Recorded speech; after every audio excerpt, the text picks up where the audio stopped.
The stories of Vikram Behtal. The story of Pratap Sen. Long, long ago, there was a bodyguard to the king of the Magadha. His name was Pratap Sen.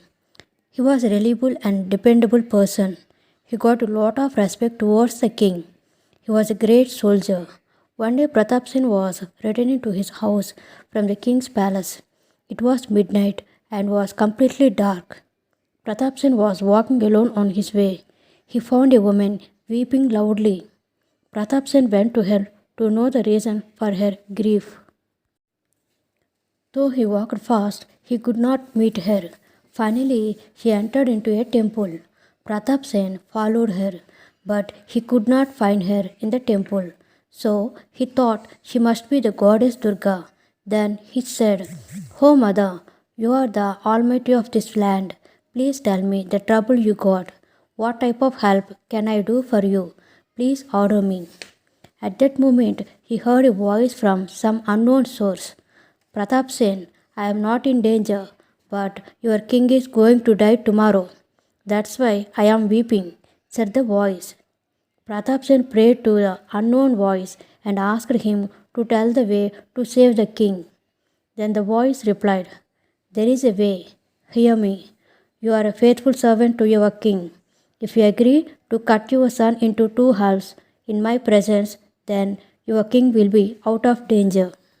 Pratap Sen was very happy. He had a 12 years old son. He determined to save his king. So he went to his house. He convinced his wife. The spies of the king observed Pratap Sen going to his house after coming out from the temple. So they followed him. They hid themselves at a corner and heard the conversation of the couple. Pratap Sen told his wife, "We have to save our king. The king is more important than our son. Let us sacrifice our son to the goddess and save the king." His wife felt bad in mind, but she did not express it on her face. "We will do as you like. What you said is right. If the king's life depends upon our son, we have to sacrifice our son," his wife replied. They sent the same news to the king. One of the spies was observing the scene. Then they got their son woke up and told him their opinion. Their son said, "We are living at the mercy of the king. I am ready to die for the sake of our king." So Pratap Sen took him to the temple. His wife also accompanied him. After 2 minutes, the king came there. The spy said, "Your Majesty, Pratap Sen has gone to the temple with his son and wife." The king went to the temple and was observing them. Pratap Sen prayed Goddess Durga and put vermilion on his son's face. Then he said, "Oh mother, I am offering you my son willingly.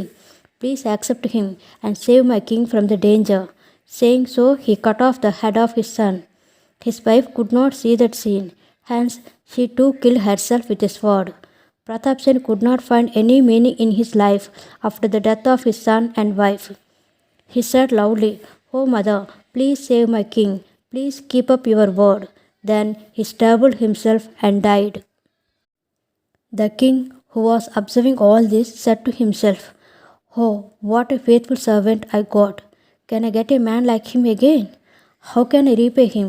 Is there anything more than in life than getting a faithful servant like him? Living without him is of no use." So he lifted his sword to kill himself. Then the goddess Durga appeared before him and said, "O king, don't be in haste. I know both of you are faithful to each other. I wanted to test it. In this test, both of you passed. I will bring back to their life." Like that, Pratap Sen, his wife, and son were alive again. Then the goddess Durga blessed them with many gifts. Bheta asked, "Vikram, you have heard the story. Now you tell me whose sacrifice is greater." Vikramarka said, "Pratap Sen was a faithful man. There is no doubt in that. Hence, he tried to save the king, but he could not tolerate his wife's death. His wife died due to his son's death. The son wanted to get relieved from his parents' debt, but the king wanted to sacrifice his life for the sake of Pratap Sen's family. Hence, the king's sacrifice is great." As the king spoke out like that, Bheta left him and hanged onto the tree again. Vikram went to the tree and took the corpse on his back. He then walked towards the sag's place.